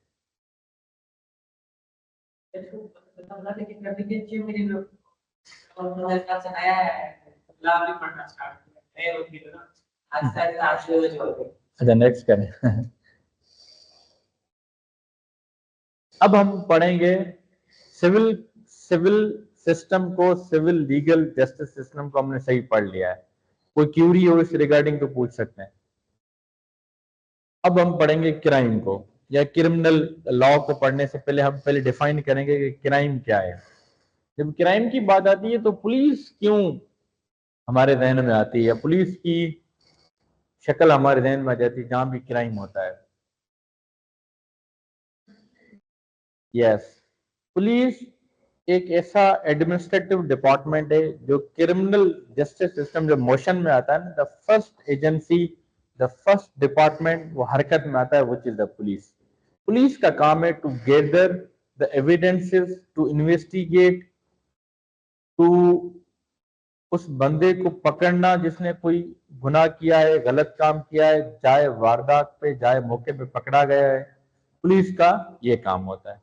पुलिस बेसिकली, पुलिस ने लॉ एंड ऑर्डर को, जो आपका है ना सिचुएशन को बैलेंस रखना होता है, मेंटेन रखना है पीस को, जो भी डिस्टर्ब करेगा तो वो बंदा पुलिस हैज अथॉरिटी। पाकिस्तान के अंदर, चलिए थोड़ा फर्दर पढ़ते हैं तो समझाऊंगा, कंपेयर कराऊंगा सिस्टम का। नेक्स्ट करें या आसन पढ़े। Criminal law essentially relates to offenses and breaches that negatively affect society or rather than just one person. Someone is suspected of committing a criminal offense, they will usually be investigated by the police for result in criminal prosecution. Criminal proceedings can take place in magistrate courts or crown court by the Crown Prosecution Service. अच्छा, अब वो कहता है कि criminal law में जब भी कोई बंदा, सपोज करें कोई क्राइम करता है ना किसी भी बंदे के खिलाफ या किसी सोसाइटी के खिलाफ, तो वो क्राइम पूरे सोसाइटी को अफेक्ट करता है। कैसे? सपोज करें शहरियार ने किसी एक बंदे का कत्ल कर दिया। अब आपने आज किसी का कत्ल किया है, आपको कोई कुछ नहीं करेगा, तो अगले दिन आप एक और बंदे का कत्ल करेंगे, अगले दिन हसन भी किसी का कत्ल करेगा। इट मीन कि सोसाइटी अफेक्ट हो रही है आपके इस क्राइम से, आपके इस तरह की चीजों से। एक चीज। दूसरी चीज, अगर आप कहीं चोरी करते हैं, आपको कोई पकड़ता नहीं है, तो अगले दिन कोई और चोरी करेगा, उससे सोसाइटी अफेक्ट हो रही है। वो इंडिविजुअल जिसकी चोरी हुई है उसका तो नुकसान हुआ ही हुआ, एट द सेम टाइम आपकी कम्युनिटी भी वो हो रही है। जिस तरह मिसाल देते हैं, इस्लामाबाद में एक बीच में टाइम आया था जहाँ स्नेचिंग ज्यादा हो गई थी। एक बंदे को स्नेच किया, पुलिस को नहीं पकड़ रही, अगले दिन उन्होंने कहा पुलिस तो है ही नहीं इधर, अगले 4 बंदे और आए, उन्होंने 4 लोगों को और को पकड़ा। तो इट मीन्स का नुकसान अल्टीमेटली कम्युनिटी का हो रहा है। Community is affecting by particular उन क्राइम्स की, उन लोगों की हरकतों की वजह से। तो जब भी असॉल्ट, रॉबरी, डकैती, फ्रॉड, एब्जेक्शन, किडनैपिंग, रेप, इस तरह के मैटर्स आएंगे तो ऑटो ये क्या है, ये क्राइम्स हैं। एक क्रिमिनल लॉ है, उसके अंदर डिफाइन किया गया ये मैटर्स क्राइम्स के अंदर आएंगे, इनको क्रिमिनल लॉ डील करेगा। तो पहली चीज उसके अंदर वो थी कि भाई इंडिविजुअल हो या सोसाइटी के अगेंस्ट हो तो वो automatically it affect the whole society crime. Secondly वो बात कर रहा है कि police is the body which is the investigative authority है उसके पास, कि उसको लगता है कि ये बंदा कुछ करने वाला है, तो पुलिस उस बंदे को स्टॉप कर सकती है, सर्च कर सकती है, उस बंदे को पकड़ भी सकती है, अगर पुलिस के पास एक वैलिड जस्टिफिकेशन है। पुलिस समटाइम आपने देखा है ना, पुलिस हमारी या हमारे जो फोर्सेस की लोग हैं, वो कहीं ना कहीं किसी बंदे को पकड़ते हैं किसी जगह पे, उनको सस्पेंशन वो होती है कि इस बंदे से हमें सस्पेक्ट मालूम हुआ था कि ये बंदा कुछ करने वाला है, कुछ इस तरह की चीज है, उसको पकड़ते हैं। तो police has the authority. But यहाँ एक सवाल आता है कि पुलिस के पास जो अथॉरिटी है उसका इस्तेमाल सही है या गलत है, which is a valid question. In Pakistan उन अथॉरिटी का नाजायज इस्तेमाल होता है, बट इन यूके इस तरह नहीं है। ठीक है, हम यूके की उस चीज को पढ़ रहे हैं। उसके बाद वो कहता है क्रिमिनल जो कोर्ट्स के जो मामला हैं वो या तो मजिस्ट्रेट में जाएंगे नहीं तो फिर डायरेक्टली कहाँ जाएंगे, क्राउन कोर्ट में। और स्टेट की तरफ से जो वकील होता है उसको क्या बोलते हैं, क्राउन प्रोसिक्यूटर। हाँ, प्रोसिक्यूटर जो होते हैं उसको सीपीएस बोलते हैं, क्राउन प्रोसिक्यूटर बोलते हैं। याद रख, कोई सवाल? नेक्स्ट करें। ये कौन सी स्लाइड है? अब क्रिमिनल लॉ के अंदर कौन से मामला आते हैं? कहता है sexual offences are the criminal offences, crimes हैं। मर्डर एंड मैनस्लॉटर, फ्रॉड हो गया, क्रिमिनल डैमेज हो गया, एंड डोमेस्टिक अब्यूज हो गया, थेफ्ट हो गया। अच्छा, मनी लॉन्ड्रिंग। अच्छा, नेक्स्ट करें। ये जितने भी टाइप्स हैं ना, जितनी भी, ये क्राइम्स के ज़मरे में आती हैं। इस तरह की जो चीजें करेगा वो ऑटोमेटिकली क्या है, क्राइम्स। तो फिर इनकी एक बेक फोर्स है, वो क्या है, उनका क्रिमिनल लॉ है, क्रिमिनल कोर्ट है, उनके अंदर सारा होता है। एक सवाल आता है मेरा आप लोगों से, सवाल है कि why state is involve in criminal matter, why not in civil matter? वो स्टेट के खिलाफ शुरू होता है, हमारी जान एक बंदे के ज्यादा नुकसान हो जाता है ना, और उस क्रिमिनल का मतलब और होते ना, उससे पूरा मुआशरा जो है वो पूरी सोसाइटी क्या सिल्वर के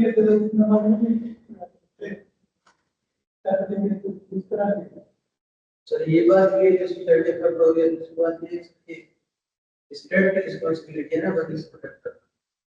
State is responsible to protect each and every individuals or citizens of जो आपके उसमें रहने वाले हैं, उसको रेस्पॉन्सिबिलिटी है स्टेट की टू प्रोटेक्ट करना उनकी जान माल की।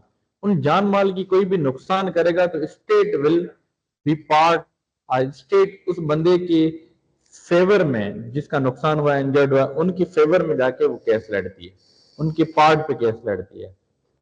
सिविल मैटर्स में आपका जाती मसला है, आपका जाती इशू है, उसमें वो क्या कॉन्ट्रैक्ट हो या उसमें कोई सोसाइटी भी अफेक्ट नहीं हो रही, आप दोनों इंडिविजुअल हो रहे हैं। अब क्रिमिनल जस्टिस सिस्टम का जब हम पर्पस पढ़ते हैं, पर्पस मीन्स कि उसके बेसिक एसेंस क्या है, फाउंडेशन क्या है, मकसद क्या है, पढ़े।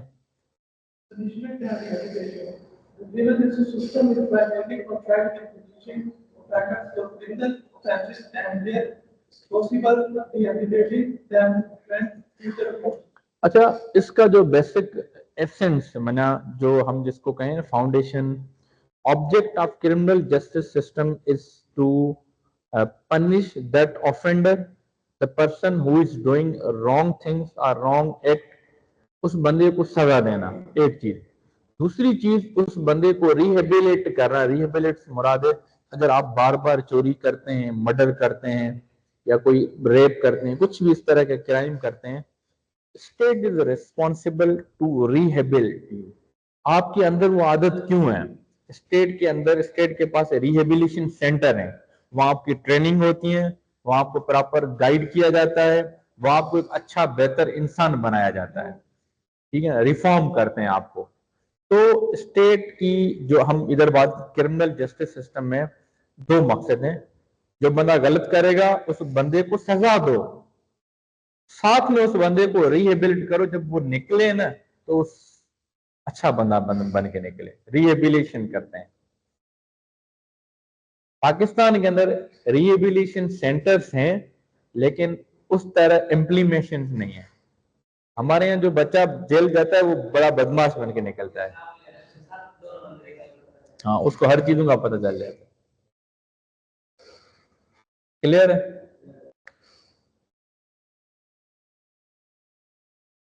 पर्पज के बाद जो कोर्ट्स हैं, वो हमने जिस तरह इनिशियल कोर्ट्स इसकी मजिस्ट्रेट है, उसके बाद जो कोर्ट है वो आपकी क्राउन कोर्ट है, और इनकी अपील्स भी कोर्ट ऑफ अपील में जाती हैं या सुप्रीम कोर्ट में जाती है, ठीक है। तो कोर्ट्स सिविल में कौन सी थी, काउंटी, और फिर आपके हाई कोर्ट्स और अदर देन, इसमें यहाँ lower lowest court crown court. Next करें। अब टाइप्स ऑफ केसेस हम ऑलरेडी पढ़ चुके हैं कि या तो सीरियस नेचर के होते हैं, मर्डर हो गया, रेप हो गया, किसी भी तरह के। दूसरे होते हैं समरी ऑफेंसेस। समरी ऑफेंसेस वो होते हैं जो माइनर नेचर के होते हैं। सपोज करें असॉल्ट हो गया, serious crime like minor often heard in the magistrate court. जो लेस सुवियर नेचर के केसेस होते हैं वो मजिस्ट्रेट में जाते हैं। जो मोस्ट सुवियर होते हैं लाइक मर्डर हो गया, रेप हो गया, वो आपके क्राउन में जाते हैं। तो ये आपके केसेस की नोयत ये है। लीगल प्रोसीडिंग जो हम पढ़ रहे थे कि क्या क्या क्राइम्स में होता है क्रिमिनल कोर्ट। सबसे पहले इन्वेस्टिगेशन होती है। Police will investigate and gather और collect the evidences at the occurrence of place. सबसे पहली चीज उस एविडेंसेस को क्या उनकी बेसिस पे अरेस्ट करती है किसी बंदे को, उस बंदे को प्रोड्यूस करती है कोर्ट के सामने विद इन 24 आवर्स मजिस्ट्रेट के सामने। फिर होता यह है कि एक पूरा केस बनता है। वहां से इन्वेस्टिगेशन के बाद चार्ज लगती है उस बंदे के ऊपर कि वाकई में अगर वो प्लीड गिल्टी करता है या नहीं करता, कि वाकई में इसने काम जुर्म किया है। The decision to formally charge the accused with the criminal offence. अगर उसने चोरी की है तो उसके ऊपर वो पर्टिकुलर चार्ज लगता है कि वाकई में वहां से फ्रेमिंग ऑफ चार्ज होती है। फिर ट्रायल शुरू होता है। ट्रायल में आपको पता है फर्स्ट पार्टी आपकी डिफेंस काउंसिल आती है, आई मीन स्टेट आती है। स्टेट प्रोसिक्यूटर बताता है इस बंदे ने फला जगह पे चोरी की, हमने जगह जाए से पकड़ा, हमारे पास यही इन्वेस्टिगेशन की, उसमें यही एविडेंस है। फिर उसके काउंटर में वो जो बंदा है, ठीक है ना, वो क्या करता है, अपना जवाब देता है, बताता है कि मैंने की नहीं की। वो पूरे ट्रायल के अंदर होती है। उसके बाद मतलब उसके अंदर सारी जरा शरा सब चीजें आ जाती हैं। बाद में आता है सेंटेंस। अगर वो बंदा found guilty then he will be punished, he will be sentenced according to the law। जो उसका लॉ होगा वो उसको दिए। अगर नहीं है तो फिर उसको बाइज्जत बरी किया जाता है। कन्विक्शन होगी या उसकी ये मिटिगेटिंग से गुनाह, ठीक है। तो लीगल प्रोसीडिंग समझ में आ गई। इनिशियली इन्वेस्टिगेशन, उसके बाद आपके पास चार्ज ऑफ या फ्रेमिंग ऑफ चार्ज होता है। देन आपके पास क्या होता है, प्री ट्रायल होता है, आई मीन होल ट्रायल, उसके अंदर सारी चीजें आ जाती हैं। देन आपकी सेंटेंस। पुलिस लगाती या कोर्ट लगाती है? लगाती जी,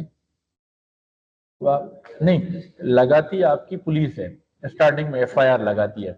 चार्ज के टाइम होता है कोर्ट को लगता है कि क्या वाकई में बनते भी हैं कि नहीं बनते।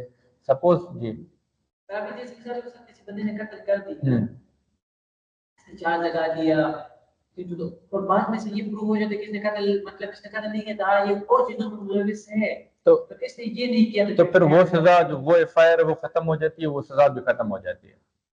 फिर उसके लिए फिर दूसरी एफआईआर काटनी पड़ती है। फिर वो उसके हक में होती है, उसके हक में होती है। वो हमेशा कहते हैं accused is the favourite child of law, ठीक है ना। वो क्यों, जहां भी आपको थोड़ी सी भी गुंजाइश मिलती है ना, अक्यूज्ड को हमेशा कोर्ट कहती है कि भाई जब तक प्रॉपर चीजें नहीं है तब तक ये हमारा बच्चा लाडला है। जब उसके खिलाफ सारी चीजें आ जाती है फिर हमारा ये बिगड़ा हुआ बच्चा है, ठीक है ना। तो वो डिपेंड करता है सर। नेक्स्ट करें। अच्छा, पनिशमेंट एंड करेक्शंस। इसको क्रिमिनल सिस्टम को थोड़ा खत्म करते हैं फिर हम ब्रेक करते हैं। पनिशमेंट एंड करेक्शन से मुराद ये, या तो आपको इम्प्रिजनमेंट आपको दी जाती है, offender serve a sentence in correctional facility, या तो उस बंदे को कहा जाता है कि भाई आप अडियाला जेल में रहेंगे, एक इम्प्रिजनमेंट दी जाती है। दूसरा फाइन या मॉनेटरी पेनल्टी लगाई जाती है, आप इतना 5,000, 10,000, 50,000 आप इस बंदे को पे करेंगे। तीसरी चीज आती है कम्युनिटी सर्विस। यार इस बंदे ने चोरी की है तो इस बंदे को कहते हैं मस्जिद में आपने 40 दिन तक सफाई करनी है, ये 40 घरों के या एक कम्युनिटी में आपने दरख्त लगाने, कोई भी ऐसी चीज जहाँ कम्युनिटी को वो सर्व करे।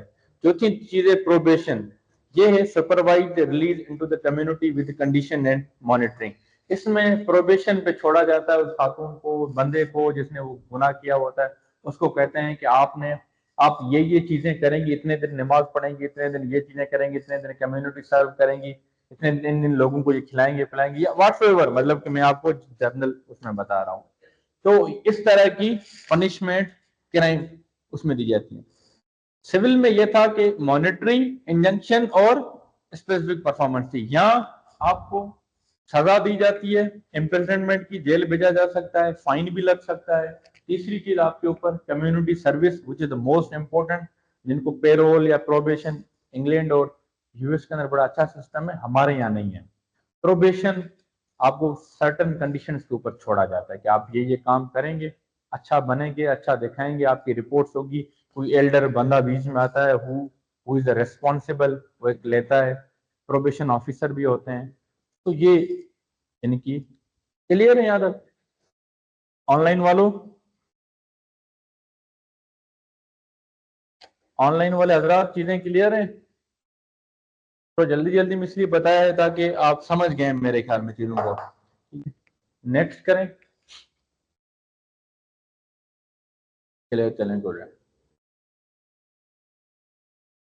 आप नेक्स्ट करेंगे।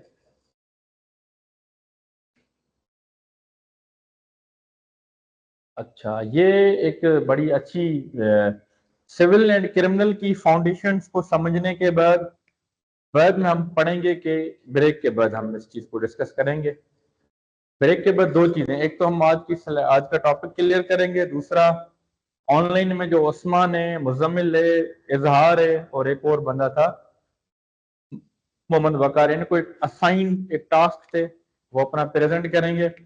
विद दैट हसन मुख्तार भी अपना टास्क प्रेजेंट करेगा, ठीक है। तो अभी मेरे ख्याल में हम यहाँ तक स्टॉप कर लेते हैं क्योंकि उसके बाद बड़ा इंपॉर्टेंट टॉपिक है। चले हम अपने टॉपिक्स को कंटिन्यू करते हैं। हमारा टॉपिक था powers of police and duties of police, ठीक है।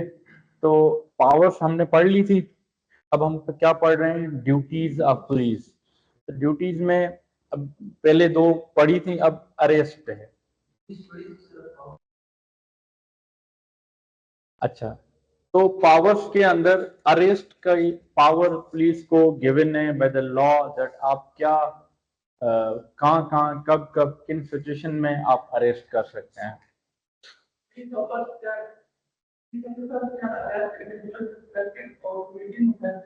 Arrest must be carried out with proper justification and individual must be informed of the reason for their arrest. अब एक बंदा सपोज करें, जो मैंने पहले आपको कहा कि सस्पिशियस लग रहा है, मीन द पर्सन, उसने कोई इस तरह के अजीब व गरीब कपड़े, अजीब व गरीब सामान, इस तरह का लग रहा है जैसे कि he is like a terrorist, ठीक है ना। इस तरह पुलिस को अगर शक होता है तो पुलिस बंदे को पकड़ेगी, पुलिस को उससे कोई चीज बरामद होती है, पुलिस उसको एट द टाइम अरेस्ट कर सकती है, ठीक है। अगर कोई उस चीज से चीज नहीं मिलती लेकिन उसको लगता है कि इसके पीछे कोई गैंग है, कोई बंदे हैं जो इनके साथ एक अटैच्ड हैं, तो इसको फिर भी इनसे क्वेश्चनिंग करके इनको अरेस्ट कर सकते। That police has the proper justification for the arrest. जब उनको कल को शो करना पड़े before the magistrate, before the court, police बताए कि हमने इसको इन इन बेसिस के ऊपर गिरफ्तार किया। नेक्स्ट करें।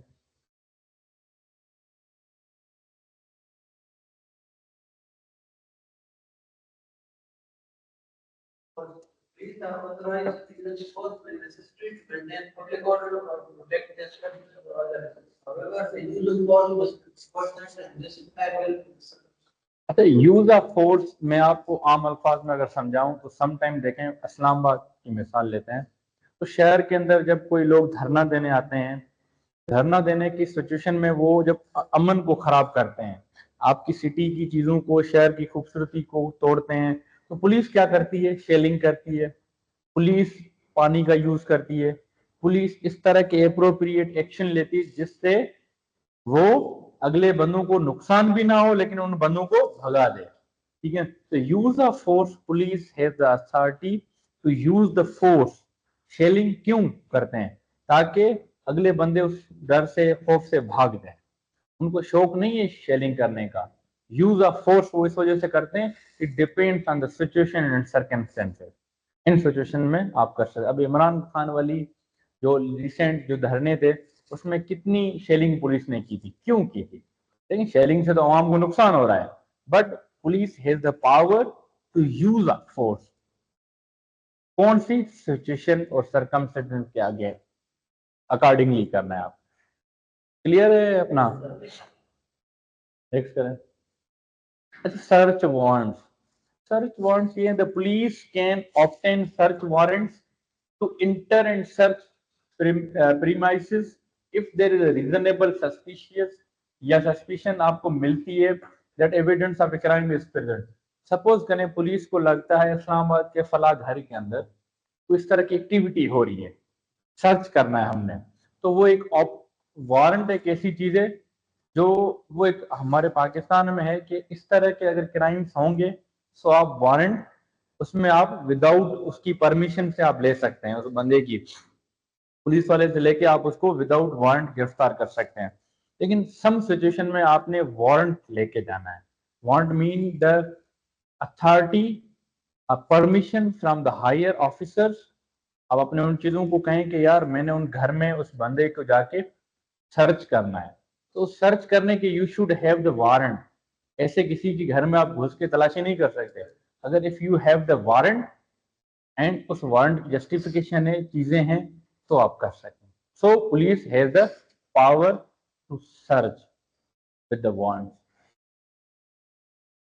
इंटरव्यूइंग सस्पेक्ट, इसमें ये होता है अगर कोई बंदा कहीं इस तरह की एक्टिविटी कर रहा है या पकड़ा जाता है या इसको इस तरह की करने जा रहा है तो पुलिस को पकड़ती है, तो उससे इंटरोगेशन करेगी, सवाल जवाब करेगी, मल्टीपल क्वेश्चनिंग कर सकती है। क्यों? Police is a body who has to maintain the peace and order in the society.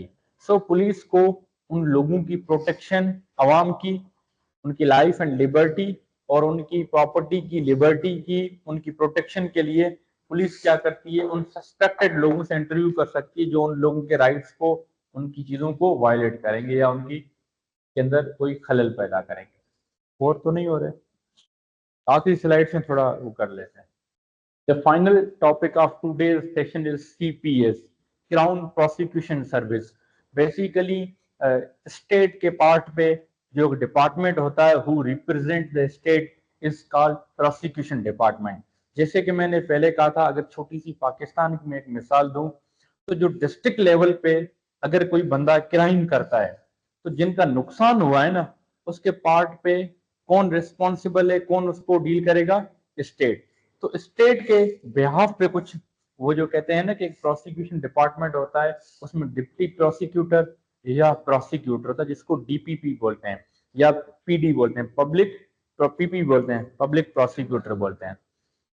जब आप सूबे पे आते हैं तो एक आता है कौन?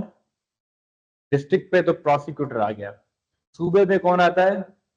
Advocate general who represent the government of province. फिर आता है वफाक पे आता है attorney general who represent the federation, who represent the government, जो सिटिंग आपकी करंट गवर्नमेंट होती है उसको सुप्रीम कोर्ट हाई कोर्ट में वो बंदा रिप्रेजेंट करता है। ठीक है, अब आते हैं, हम बात कर रहे हैं सीपीएस की, प्रोसिक्यूटर की।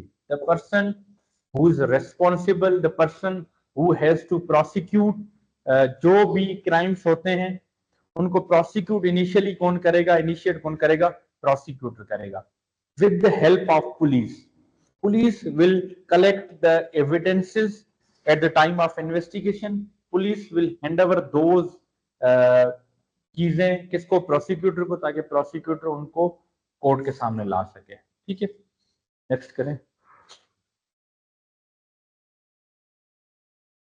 अब रोल ऑफ क्राउन प्रोसिक्यूटर क्या है? The crown prosecutor service plays a crucial role in the criminal justice system of the United Kingdom. ये कब बना था? 1985 में बना था। बेसिकली एक इंडिपेंडेंट पब्लिक प्रोसिक्यूशन सर्विस एक डिपार्टमेंट है, इदारा है जो कि रिस्पॉन्सिबल है for deciding whether to prosecute individuals and organisation for criminal offences or not. 1985 में ये एक ऐसा डिपार्टमेंट बनता है, बनाया जाता है, जिसका बेसिक काम होता है कि कहीं भी कोई भी इस तरह का मामला पुलिस लेके आती है ना, तो प्रोसिक्यूशन देखती है कि आया कि ये मेंटेनेबल है कि नहीं, आया ये प्रोसिक्यूट किया जा सकता है कि नहीं, मतलब ये कोर्ट में केस चलाया जा सकता है कि नहीं। सो प्रोसिक्यूटर विल डिफाइन एंड वो उसको डिसाइड करता है। अच्छा, अब डिसीजन टू प्रोसिक्यूट, अब होता ये है कि assessment of evidence and public interest test. Assessment of evidence ये होता है जब पुलिस किसी बंदे को पकड़ती है जाए वारदात पे, वहां कलेक्शन ऑफ एविडेंस करती है, आके अपने पुलिस में जब है ना, या मीन्स इस डिपार्टमेंट को देती है। तो प्रोसिक्यूटर जो होता है ना, वो वकील, जो सरकारी वकील होता है, वो असेसमेंट करता है एविडेंसेस की कि सही हैं, रिजनेबल हैं, मिलते जुलते हैं कि नहीं। The CPS reviews evidence gathered by the police and other investigative agencies to determine whether there is a realistic prospect of conviction. This involves assessing the strength and admissibility of evidence. कौन से evidence जरूरी हैं, कौन से नहीं है, कौन से रिलेटेड हैं, कौन से नहीं रिलेटेड, उनको असेस कौन करता है? सीपीएस करता है, क्राउन प्रोसिक्यूटर जो सर्विस डिपार्टमेंट। उसके बाद आता है PIT, public interest test. The CPS considered whether it is in the public interest to proceed with the prosecution. Factor include the seriousness of the offence, the harm caused.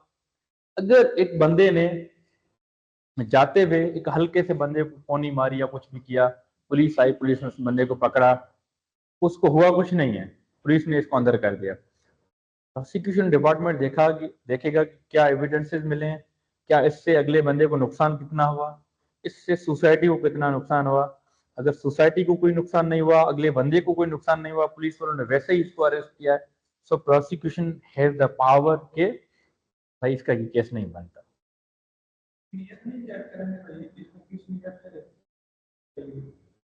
नहीं, वो एक अलग चीज है, ये टॉर्ट लॉ के अंदर आता है। मैंने मिसाल इसलिए दी है ताकि ये प्रोसिक्यूशन जो है ना, वो सीरियसनेस देखता है, हार्म देखता है, नुकसान देता है, तो उसकी सब चीजों को डील करता है।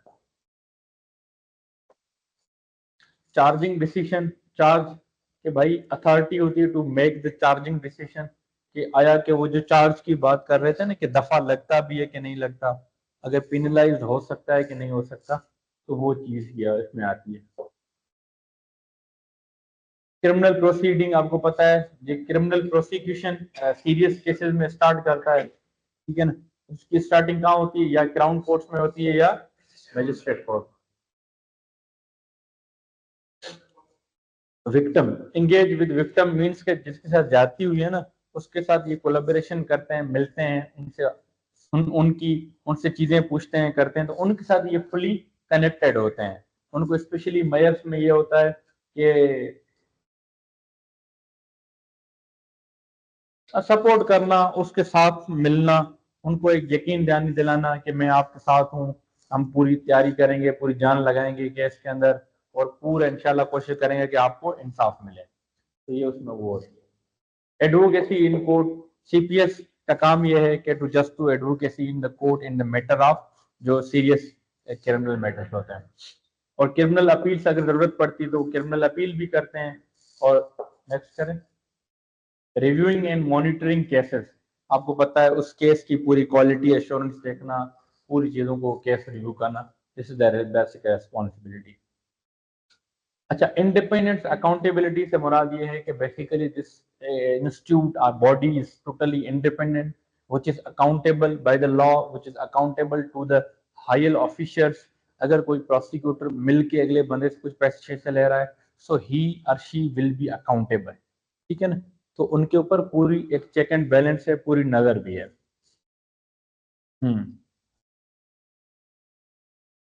कॉन्टिन्यूअस इम्प्रूवमेंट, वो with the passage of time ये अपनी ट्रेनिंग लेते रहते हैं, इनको ट्रेनिंग दी जाती है क्राउन प्रोसिक्यूशन को। और एडॉप्टेबिलिटी से मुराद ये, जैसे जैसे नए लॉज आते हैं, नई चीजें आती हैं, तो ये अडॉप्शन भी करते हैं, और इनको वो नई स्किल के साथ इन चीजों को वो